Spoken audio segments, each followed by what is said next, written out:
السلام علیکم ورحمۃ اللہ وبرکاتہ۔ محترم دینی بھائیوں اور بہنوں اور عزیز طالبات، بسم اللہ الرحمن الرحیم وبہ نستعین۔ کل ہم لوگ اس سے پہلے والے درس میں پڑھ رہے تھے کہ امام بخاری رحمۃ اللہ علیہ نے یہ کتاب الایمان کے اندر چوتھا باب قائم کیا ہے، باب المسلم من سلم المسلمون من لسانہ ویدہ، کہ باب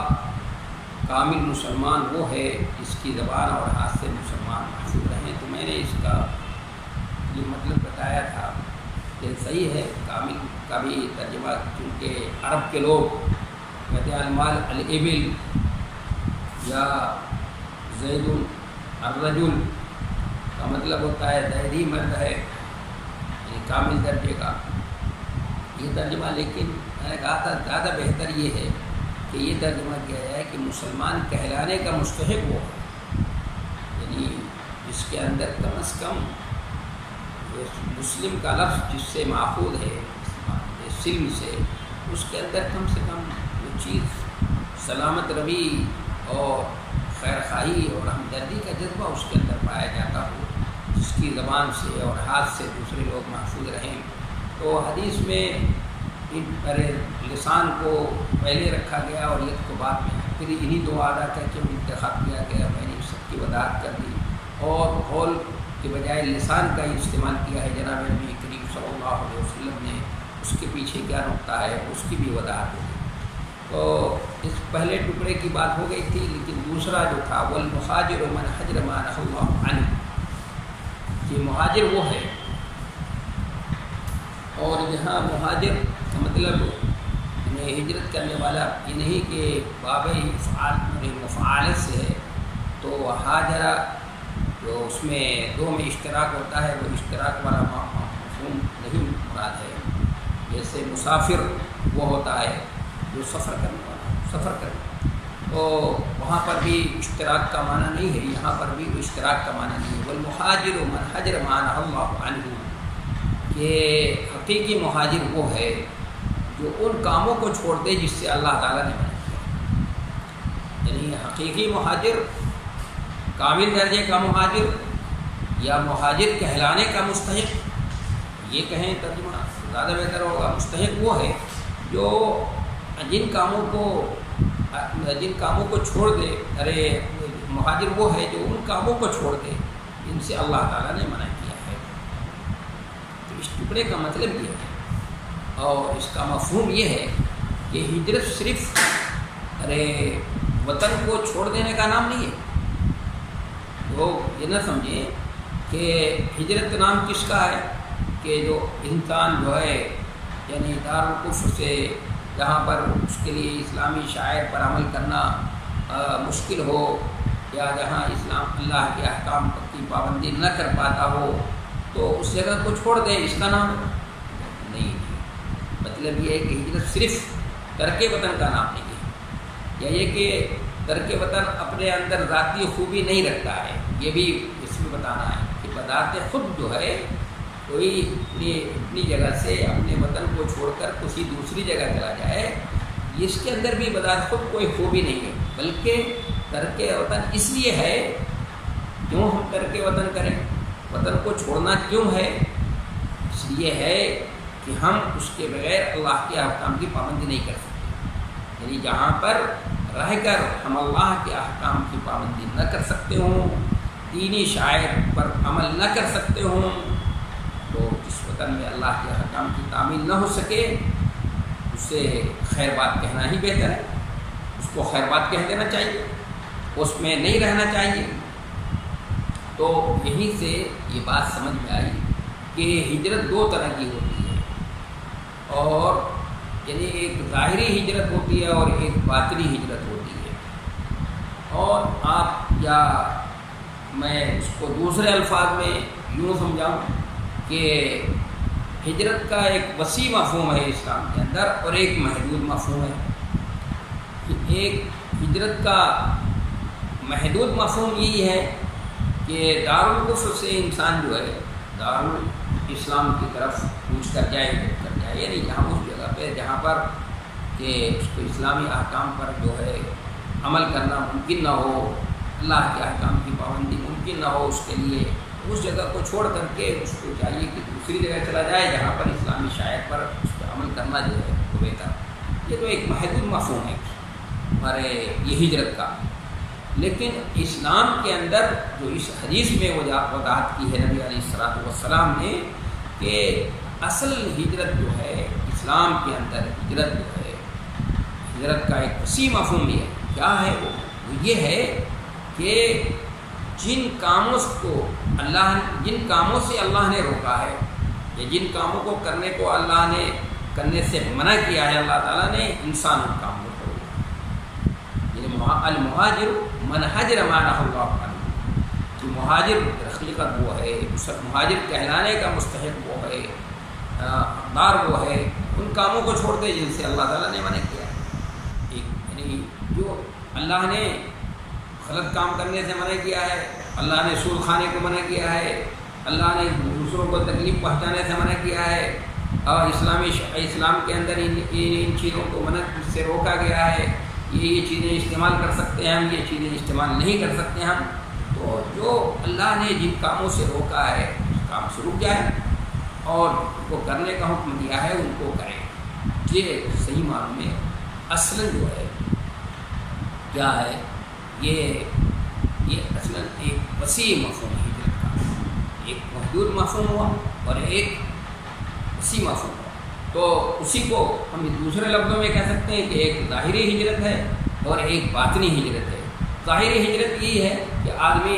دارالکفر سے دارالاسلام میں چلا جائے، ترک وطن کرے، یہ ہے ظاہری ہجرت۔ اور باطنی ہجرت یہ ہے کہ انسان جو ہے وہ اللہ نے جن کاموں سے منع کیا ہے، روکا ہے، وہ ان کاموں سے رک جائے۔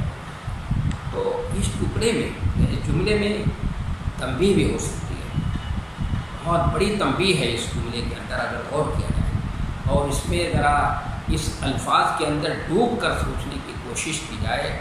کہ نبی علیہ الصلوۃ والسلام کس جذبے کے ساتھ اور کس اس کے ساتھ احساس اور کس جذبے کے ساتھ آپ صلی اللہ علیہ وسلم فرما رہے ہیں کہ المہاجر من حجر ما نہى اللہ عنہ، یہ جملہ ہے۔ اس جملے میں تنبیہ بھی ہو سکتی ہے کہ تم یہ نہ سمجھنا کہ ہجرت کے بعد کسی عمل خیر کی ضرورت نہیں ہے۔ کوئی شخص جو ہے یہ نہ سمجھے کہ بھائی ہم نے تو ترک وطن کر دیا، ہم تو اپنا وطن چھوڑ کر چلے آئے، ہم تو دارالکفر کو چھوڑ کر کے دارالاسلام میں آ گئے، وہاں سے چلے آئے جہاں پر اسلامی شاعر پر عمل کرنا ممکن نہیں تھا، تو ہم نے اس جگہ کو چھوڑ دیا ہے اور اس جگہ کو چھوڑ کر کے ہم اب یہاں آ گئے، تو بس اتنا یہ کافی ہے۔ تو اس جملے میں تنبیہ کی جا رہی ہے، اس کو تنبیہ بھی ہو سکتی ہے کہ تم یہ نہ سمجھنا کہ ہجرت کے بعد کسی عمل خیر کی ضرورت نہیں ہے، کیونکہ قرآن میں مہاجرین کی ظاہر تعریف کی گئی ہے۔ اللہ تبارک و تعالیٰ نے مہاجرین کی بڑی تعریف کی ہے اور ان کا مقام بہت اونچا ہے، اللہ تبارک و تعالیٰ نے ان کا مقام بہت اونچا بتایا ہے۔ تو اس لیے کوئی آدمی سمجھے کہ مہاجرین کی تو قرآن میں تعریف ہے تو وہ ہجرت کر لیا، اس کام چل گیا، کسی عمل خیر کرنے کی بھی ضرورت نہیں تھی۔ تو اس میں تنبیہ ہے کہ نہیں یہ سوچ اور یہ فکر اگر تمہارے ذہن میں اس طرح کی کوئی بات آئی ہے تو اس کو جھٹک دینا، یہ بات نہیں۔ اس کا ایک مفہوم یہ بھی ہو سکتا ہے اگر اس میں غور کیا جائے اس جملے کے اندر، تو یہ بھی ہو سکتا ہے کہ جب مکہ فتح ہو گیا تو اس کے بعد ہجرت منسوخ ہو گئی اور نبی صلی اللہ علیہ وسلم نے ارشاد فرمایا کہ لا ہجرت بعد الفتح ولکن جہاد و نیہ۔ بخاری کے اندر کتاب الجہاد میں یہ حدیث موجود ہے کہ لا ہجرت بعد الفتح ولکن جہاد و نیہ، کہ فتح مکہ کے بعد اب ہجرت نہیں ہے، اب ہجرت نہیں ہے، اب لیکن کیا ہے، جہاد ہے اور نیت ہے، کتاب الجہاد کے اندر ہی یہ ہے۔ تو اس کے بعد مسلمانوں کو ظاہر ہے جو مسلمان ہوئے، بعد میں مسلمان ہوئے، فتح مکہ کے بعد مسلمان ہوئے جو لوگ، تو ان کو افسوس ہوا کہ ہم بھی پہلے اسلام لاتے تو ہمیں بھی یہ فضیلت حاصل ہوتی جو مہاجرین کو حاصل ہوئی ہے۔ تو ان کی تسلی اور تشفی کے لیے نبی علیہ الصلوۃ والسلام نے فرمایا کہ المہاجر من حجر ما نهى اللہ عنہ، کہ مہاجر در حقیقت وہ ہے، مہاجر کہلانے کا مستحق وہ ہے جو ان کاموں کو چھوڑ دے جن کاموں سے اللہ تبارک و تعالیٰ نے روکا ہے، منع کیا ہے۔ گویا اس میں ان لوگوں کی تسلی اور تشفی ہے جن کو، جو لوگ بعد میں ایمان لے آئے تھے اور جن کو افسوس ہو رہا تھا کہ ہم پہلے ایمان لے آتے تو کاش کہ ہم پہلے ایمان لاتے تو ہمیں بھی یہ فضیلت حاصل ہوتی۔ اللہ تبارک و تعالیٰ نے جو مہاجرین کی تعریف کی ہے ہم بھی اس کے اندر کیا ہو جاتے، شامل ہو جاتے۔ نبی علیہ الصلوۃ والسلام سے ایک شخص نے ہجرت کے بارے میں سوال کیا، ایک صحابی نے سوال کیا کہ ہجرت کیا ہے؟ آپ نے فرمایا وَيْحَكَ إِنَّ شَأْنَ الْهِجْرَةِ شَدِيدٌ، اللہ تمہارا بھلا کرے، ہجرت کا معاملہ بہت عظیم ہے، بہت بڑا ہے۔ یہ نہ سوچو کہ ہجرت ہی کروں بلکہ جہاں کہیں ہو، یعنی یہ فرما رہے ہیں آپ صلی اللہ علیہ وسلم کہ وَيْحَكَ إِنَّ شَأْنَ الْهِجْرَةِ شَدِيدٌ، کہ اللہ تمہارا بھلا کرے، اللہ تمہارا بہتر کرے، بھلا کرے، کہ ہجرت کا معاملہ بڑا عظیم ہے۔ یعنی یہ نہ سوچو کہ بھائی ہجرت ہی کرو بلکہ جہاں کہیں ہو اچھا کام کرو، جہاں کہیں بھی ہو اچھا کام کرو۔ یہ نہیں کہ بھائی ہجرت کریں گے تبھی جو ہے ہم اچھا کام کریں گے، جہاں بھی ہوں ہم کیا کریں، ہجرت کام کریں۔ نبی علیہ الصلوۃ والسلام نے فرمایا ہے فَعَمَلْ مِنْ وَرَاءِ الْبِحَارِ فَإِنَّ اللَّهَ لَن يَتْرُكَ مِنْ عَمْلِكَ شَيْئًا، کہ سمندر کے پیچھے بھی ہو کہیں بھی ہو تم تو عمل کرو، اللہ تبارک و تعالیٰ تمہارے کسی عمل کو ضائع اور بیکار نہیں کرے گا، نہیں چھوڑے گا۔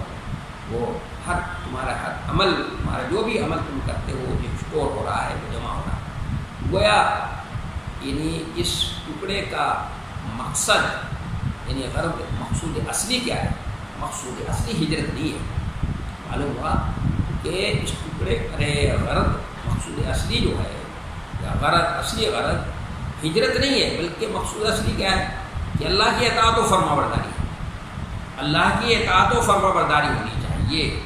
یعنی ہم جہاں کہیں بھی ہوں، جہاں کہیں بھی رہیں تو اللہ اس کے رسول کی کیا کریں، اطاعت و فرما برداری کریں، جسے قرآن کیا کہتے ہیں یا ایھا الذین آمنوا اطیعوا اللہ واطیعوا الرسول واولی الامر منکم، اے ایمان والو اللہ کی اطاعت کرو اور رسول کی اطاعت کرو اور اپنے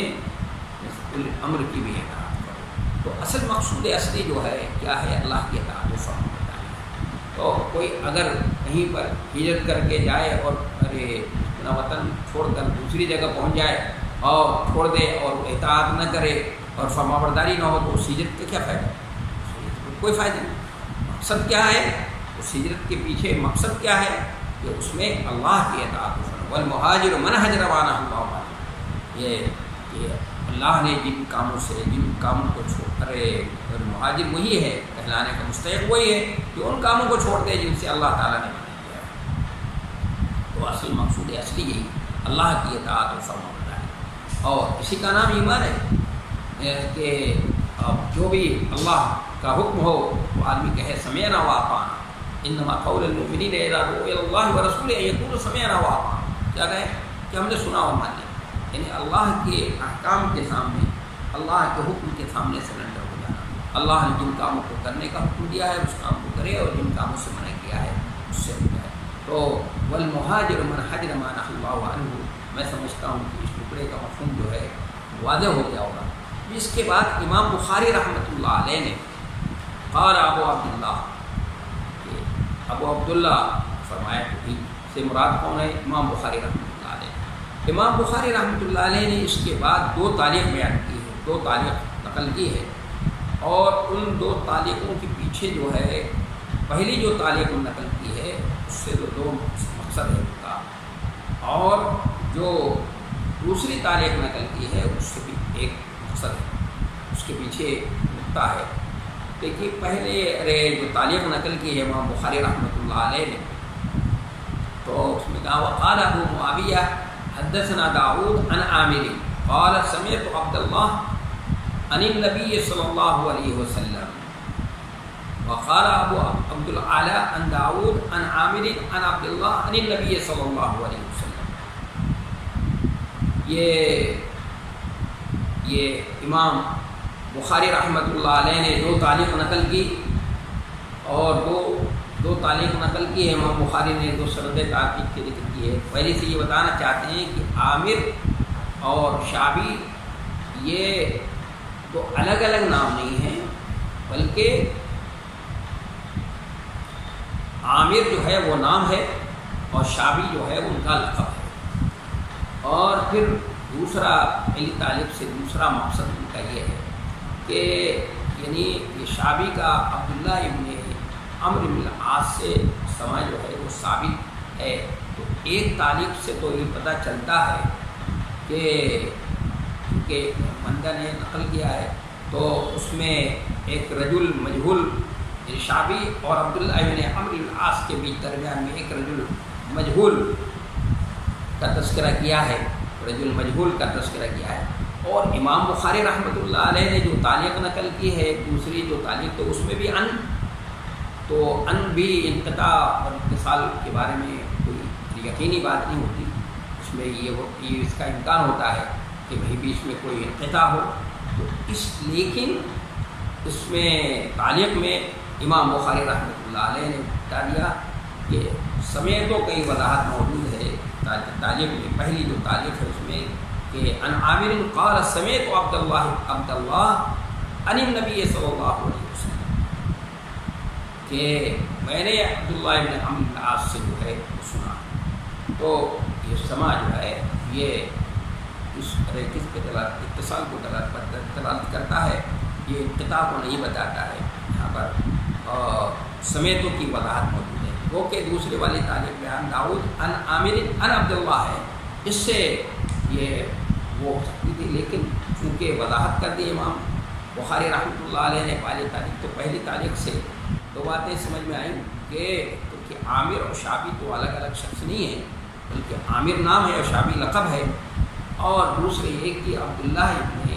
عمرو بن العاص رضی اللہ تعالیٰ عنہ سے شعبی کا سما جو ہے وہ ثابت ہے. وہ کہ ایک تعلیق سے معلوم ہو رہا تھا کہ اپنے بندہ کی رائے سے بھی معلوم ہوتا ہے کہ ایک رجل مجہول ہے، بیچ میں انقطاع ہے. لیکن یہاں پر تعلیق نقل کی امام بخاری نے کہ سمیت و طلب سے یہ وضاحت ہو گئی کہ نہیں، ان کے لقاء موجود ثابت ہے اور انہوں نے اس وضاحت خود اس حدیث کو کیا کیا ہے سنا. اور دوسری تعلیق نقل کی ہے تو اس سے یہ بتانا چاہتے ہیں امام بخاری رحمۃ اللہ علیہ کہ عبدالعالی کی روایت میں صرف عبداللہ کا ذکر ہے اور والد کا نام نہیں لیا گیا ہے یہاں پر. یعنی یہ نہیں کہا گیا عبداللہ بن عمرو بن العاص، یہ نہیں کہا گیا. تو آپ کو معلوم ہے کہ محدثین کے درمیان یہ بات طے ہے کہ صحابہ کے طبقے میں صرف عبداللہ کا تذکرہ ہوتا ہے تو اس سے عبداللہ ابن مسعود مراد ہوتا ہے، اور اگر تابعین کے طبقے میں صرف عبداللہ کا تذکرہ ہوتا ہے تو عبداللہ ابن مبارک مراد ہوتے ہیں. تو امام بخاری رحمۃ اللہ علیہ نے دوسری تعلیق میں بتایا کہ عبدالعالی کی تعلیق جو دوسری تعلیق نقل کی ہے وہ قال عبدالعالی انا داؤد ان عامر ان عبداللہ عن النبی صلی اللہ علیہ وسلم. تو یہ جو عبداللہ ہیں یعنی صرف یعنی والد کا نام نہیں بیان کیا گیا ہے، بتایا گیا ہے. تو اس سے عبداللہ سے مراد کون ہیں؟ تو کہتے ہیں عبداللہ ابن عمرو بن العاص رضی اللہ تعالیٰ عنہ، یعنی عبداللہ ابن مسعود رضی اللہ تعالیٰ عنہ. یہاں پر مراد نہیں ہے بلکہ عبداللہ ابن عمرو بن العاص رضی اللہ تعالیٰ عنہ مراد. تو امام بخاری رحمۃ اللہ علیہ نے یہاں 2 تعلیق نقل کی ہے. 2 تعلیقوں سے یہ دو باتیں جو ہیں یہ 2 بلکہ 3 باتوں کی طرف جو ہے پہلی 2 تعلیق سے 2 باتیں سمجھ میں آئی اور دوسری تعلیق سے یہ تیسری بات جو ہے وہ سمجھ میں آئی اور یہ فائدہ ہوا امام بخاری رحمۃ اللہ علیہ کے اس تعلیق کے نقل. اب یہ بات رہ جاتی ہے کہ امام بخاری رحمۃ اللہ علیہ نے جو یہ حدیث نقل کی ہمارے سامنے اور اس حدیث کو ہم نے پڑھا تو اس حدیث سے وہ کیا فوائد حاصل ہوتے ہیں جس سے ہم اپنی عملی زندگی کے اندر ان سے فائدہ اٹھا سکیں. ان حدیثوں سے امام بخاری رحمۃ اللہ علیہ کا جو مقصد ہے وہ تو مقصد تو واضح ہے کہ میں نے پہلے ہی بتا دیا تھا کہ امام بخاری رحمۃ اللہ علیہ اس حدیث کو پیش کر کے یہ ثابت کرنا چاہتے ہیں کہ جب ایک کامل درجے کا مومن ہوگا اور ایک مسلمان کہلانے کا مستحق ہو، کامل کا مانا ہوا کوئی ناقص نہ ہو، تو نفس ایمان کے اندر کیا ہے کمی اور ناقصی کا ثبوت ہوتا ہے، اور اس سے وہ بندیا کی کیا کرنا چاہتے ہیں، وہ تردید کرنا چاہتے ہیں اور ان کی رائے کی تفریق کرنا چاہتے ہیں۔ یہ امام بخاری رحمۃ اللہ علیہ کا مقصد ہے، اس کی وضاحت پہلے کر دی تھی میں نے، لیکن وہ کیا فوائد ہیں، وہ کیا وہ اہم باتیں ہیں اس حدیث سے، یہ جو ہمیں سمجھ میں آتی ہیں اور اس سے ہم اپنی عملی زندگی کے اندر جو ہے کیا ہے فائدہ اٹھا سکتے ہیں۔ تو سب سے پہلی بات اس حدیث کو ہم نے پڑھا کہ آپ صلی اللہ علیہ وسلم نے فرمایا کہ المسلم من سلم المسلمون لسانہ و یدہ، تو نبی صلی اللہ علیہ وسلم نے مسلم کا تذکرہ کیا ہے، تو کوئی خاتون، کیونکہ میرے عام طور پہ مخاطب زیادہ تر جو ہے وہ خواتین ہیں، وہ یہ سمجھ سکتی ہیں، سوچ سکتی ہیں کہ یہ تو مسلمانوں سے، صرف مسلمان مردوں سے بات کی جا رہی ہے، اس میں تو مسلمات شامل نہیں ہیں۔ نہیں، یہ اس مسلمین کے اندر کہ آپ صلی اللہ علیہ وسلم نے فرمایا کہ المسلم، تو اس کے اندر مسلمہ بھی داخل ہے، اور جمع کا صیغہ جو ہے وہ مذکر کا صیغہ اس کے لیے استعمال کیا جاتا ہے، سرکاری زبان میں وہ مذکر ہی کا صیغہ استعمال کیا جاتا ہے، اس لیے نبی علیہ الصلوۃ والسلام کا نے مذکر کا صیغہ، اس لیے جو حدیث ہے کہ طلب العلم فریضۃ علی کل مسلم، بس یہ روایت یہاں تک صحیح ہے، اور جس میں مسلمہ کا اضافہ ہے وہ روایت، وہ سند جو ہے وہ ضعیف ہے، وہ روایت ضعیف ہے۔ تو صحیح والی جو سند ہے اس میں مسلم کا، اس لیے کہ مسلم کے اندر مسلمہ جو ہے آتی ہے، داخل ہوتی ہے، اس لیے قرآن کے اندر بھی جو قرآن جو سارے مسلمانوں کو خطاب کرتا ہے، مومنین کو کہتا ہے یا ایھا الذین آمنوا، یا ایمان والو، کیا مطلب وہاں پہ مومنین مومنات نہیں مراد ہے، مومنات بھی مراد ہے۔ تو یہاں پر اس حدیث کے اندر جو فرمایا ہے نبی علیہ الصلوۃ والسلام نے کہ المسلم من سلم المسلمون من لسانہ و یدہ، تو کسی مسلمہ کو یہ شبہ اس کے ذہن میں نہیں پیدا ہونا چاہیے، اس لیے اس سے ہم کو یہ بات سمجھ میں آئی کہ اس مسلم کے اندر مسلمہ بھی کیا ہے شامل ہے، اور یہ مذکر کا صیغہ کیوں استعمال کیا گیا، تو میں نے بتایا سرکاری زبان جو ہے وہ یہی ہوتی ہے، اور پھر دوسری بات ہے کہ تقریباً جو ہے کبھی کبھی استعمال کر لیا جاتا ہے، اور اس لیے مذکر کا صیغہ نبی علیہ الصلوۃ والسلام نے استعمال کیا۔ اور دوسرا فائدہ اس سے یہ ہوا کہ اس حدیث میں نبی علیہ الصلوۃ والسلام نے دو چیزوں کا تذکرہ کیا ہے، ایک لسان اور ید، یعنی ایذا رسانی کے، اس سے یہ بات سمجھ میں آئی کہ ایذا رسانی کے تو اہم ذرائع ہیں، انسان کے اندر ایذا رسانی کے لیے تو اہم ذرائع ہیں، کیا ہیں دو اہم ذرائع؟ اس کا تذکرہ اللہ کے رسول نے کیا، زبان اور ہاتھ، اور دونوں کو اس حدیث میں جمع کر دیا گیا ہے، اور جمع کرنے میں بھی اس احتیاط سے کام لیا گیا ہے کہ زبان کو پہلے رکھا گیا ہے اور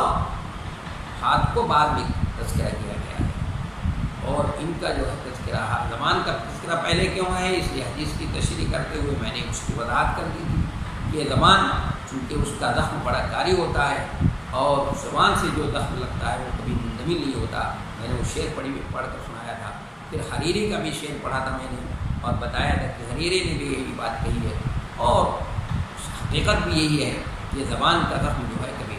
تیر و نشتر کا زخم تو بھر جاتا ہے، لیکن اس کا زخم نہیں بھرتا ہے۔ تو یہ ایذا رسانی کے دو اہم ذرائع ہیں، انہی سے عام طور پر انسان جو ہے دوسروں کو نقصان پہنچاتا ہے، اس لیے ہمیں ان دونوں کی کیا کرنی چاہیے، حفاظت کرنی چاہیے۔ اور نبی صلی اللہ علیہ وسلم نے زبان کے بارے میں تو آپ نے فرمایا ہی ہے کہ میں سب سے زیادہ جو ہے اس کے بارے میں ڈرتا ہوں، زبان کے بارے میں، کہ اگر تم اپنی زبان کو روکے، اور سارے اعضاء جو ہیں صبح میں اس زبان سے پناہ مانگتے ہیں، کہتے ہیں کہ اے زبان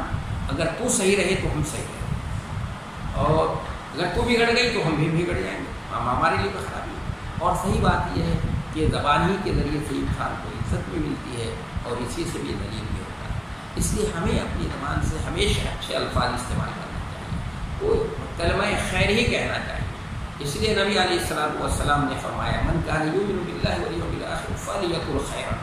اور نبی علیہ الصلوۃ والسلام نے فرمایا من حسن اسلام المرء ترکہ ما لا یعنی، یہ اچھا مسلمان ہونے کی علامت یہ ہے کہ لا یعنی بات اور بیہودہ باتوں کو، جو بیہودہ باتیں ہیں، ان کو کوئی بے مقصد باتیں ہیں ان کو چھوڑو۔ کسی کی تکلیف پہنچانا، یہ کسی کو ایذا پہنچانا زبان نکال کر یا زبان کے ذریعے سے، یہ تکلیف نہیں ہے۔ یہ ہاتھ میں اللہ نے آپ کو طاقت دی ہے، اگر قوت دی ہے، آپ کے ہاتھ میں طاقت ہے، قوت ہے، تو اس طاقت اور قوت کا صحیح استعمال کیجیے۔ لیکن آج کیا ہے، آج ہم دیکھتے ہیں کہ اس زبان اور ہاتھ کا جو ہے کہ نبی علیہ السلام نے فرمایا کہ مسلمان کو دوسرے مسلمان کے لیے محفوظ رہے، اور بہترین مسلمان وہی ہے، مسلمان کہلانے کا مستحق ہے کہ یہ دونوں چیزیں اس سے دوسرے مسلمان محفوظ رہیں۔ لیکن یہ دونوں چیزیں جو ہیں آج مسلمانوں کے لیے جو ہے کیا ہے، دونوں چیزیں مسلمان ایک دوسرے مسلمان کے لیے زبان کو انتظار رسانی کے لیے استعمال کرتا ہے، اپنے ہاتھ کو جو ہے اس کو انتظار پہنچانے کے لیے اللہ نے طاقت دی ہے، کسی طرح کی بھی طاقت دی ہے، اس سے تکلیف پہنچانے کی کوشش کرتا ہے۔ تو اس سے بچنا چاہیے، اس سے ہمیں کیا کرنا چاہیے، بچنا چاہیے۔ جناب نبی کریم صلی اللہ علیہ وسلم کی اس حدیث سے ہم یہ بات مانیں۔ اور تیسرا فائدہ یہ ہوا کہ حدود اور تعزیرات کے قائم کرنے والے مثلاً یہ کہ من سلم المسلمون، کہ مسلمان کہلانے کا مستحق وہ ہے جس کی زبان سے اور اس کے ہاتھ سے کیا ہوں، دوسرے لوگ کیا ہوں، محفوظ مسلمان، یا یہ سبھی لوگ، میں نے یہ کہا کہ صرف مسلمان ہی نہیں، المسلم من امنہ الناس، تو یہ کچھ لوگ اسلامی سماج کے اندر، اسلامی اسٹیٹ ہے، اس میں ظاہر ہے حدود قائم کی جائیں گی، تعزیرات کی جو ہیں تعزیراتی سزائیں دی جائیں گی، تو جو تعزیراتی سزائیں دینے والے ہیں کہ حدود نافذ کرنے والے ہیں، مثلا جلاد ہے، قتل کرنے والے، تو یہ من کے عموم سے مستثنیٰ ہوگا مثلا۔ اور میں نے وہ بھی مستثنیٰ ہوگا، میں نے بتایا کہ ایک شخص میں معلوم ہے کہ سماج کے اندر فاسق و فاجر آدمی ہے، بدخلق آدمی ہے، بد کردار ہے، تو ہم کوئی اس سے مل رہا ہے تو ہم اس سے منع کر سکتے ہیں، کہہ سکتے ہیں میں نہیں ہے، اس طرح کے بد کردار لوگوں سے نہیں ملا جاتا، اور یہ کرتے ہیں، تو وہ لوگ جو ہیں یا جو حدود اور تعزیراتی قانون کو نافذ کرتے ہیں، سزائیں نافذ کرتے ہیں، وہ لوگ اس من کے عموم سے کیا ہوں گے، مستثنیٰ ہوں گے، ان کو جو ہے اس میں شامل نہیں کیا جائے گا۔ اور ابھی میں نے حدیث کی تشریح کرتے ہوئے یہ بات بھی کہی تھی، تو ہمیں یہ فائدہ ہوا کہ نبی صلی اللہ علیہ وسلم نے لسان کا تو افصح العرب ہیں آپ نے فرمایا افصح العرب ولا فخر، میں عربوں میں سب سے زیادہ فصیح ہوں، اور یہ کوئی فخر کی بات نہیں ہے، اور صحیح بات یہی ہے کہ آپ سے زیادہ فصیح و بلیغ کون انسان ہو سکتا ہے، اس لیے کہ آپ صلی اللہ علیہ وسلم قریشی، اور قریش میں بھی کریم ہیں، ہاشمی ہیں، اور پھر جناب نبی کریم صلی اللہ علیہ وسلم نے جو شیر خاری کی مدت گزاری ہے یہاں پر قبیلہ بنو سعد کے اندر، حلیمہ سعدیہ کا جو قبیلہ تھا، اور وہ سب سے زیادہ فصیح و بلیغ قبیلہ تھا زمانے جاہلیت، اور مصطفیٰ صادق الرافعی نے اپنی کتاب جو ہے وہ اس میں اپنی کتاب میں وہ لکھا ہے، انہوں نے جو السنۃ النبویہ کی کتاب ہے اس میں انہوں نے لکھا ہے کہ آج بھی وہ قبیلہ جو ہے عربوں کے اندر فصیح و بلیغ قبیلہ مانا جاتا ہے۔ اور پھر تیسری بات یہ کہ نبی علیہ السلام کی تربیت قرآن کے زیر سایہ ہوا ہے، براہ راست آپ کے قلب اطہر پہ قرآن مجید نازل ہوا، تو ظاہر ہے آپ سے زیادہ فصیح و بلیغ آدمی کون ہو سکتا ہے؟ تو آپ صلی اللہ علیہ وسلم نے یہاں پر لسان کا لفظ استعمال کہا، لسان کہا گیا، نہ کہ قول۔ کیوں استعمال، ارے قول نہیں استعمال کیا، آپ صلی اللہ علیہ وسلم نے لسان استعمال کیا تاکہ زبان سے چڑھانے والا بھی اس میں داخل ہو جائے، زبان سے بھی چڑھا دیتا ہے، زبان نکال کر چڑھا دیتا ہے، اس میں کچھ بھی بولتا نہیں ہے، بس صرف زبان نکال دے اور اس سے چڑھا دیا، یہ بھی شامل ہو جائے۔ اگر قول فرماتے نبی علیہ السلام تو یہ چیز، یہ لفظ اس میں نہیں آتا۔ تو اس سے ہم کو یہ معلوم ہوا کہ ہم اگر کسی کو تکلیف پہنچا رہے ہیں زبان سے، تو صرف یہ نہیں ہے کہ زبان سے کچھ کہہ دیں، بلکہ زبان نکال کر اگر چڑھا دیا ہے اس کو، تو یہ بھی چیز اس میں کیا ہوگی، شامل ہوگی۔ اور پانچواں فائدہ جو ہے ہم کو اس حدیث کو پڑھنے سے، وہ کہ لفظ مہاجر جو میں نے ابھی بتایا تھا کہ مشارکت کو چاہتا ہے، اس میں کم از کم دو کا ہونا ضروری ہے، لیکن یہاں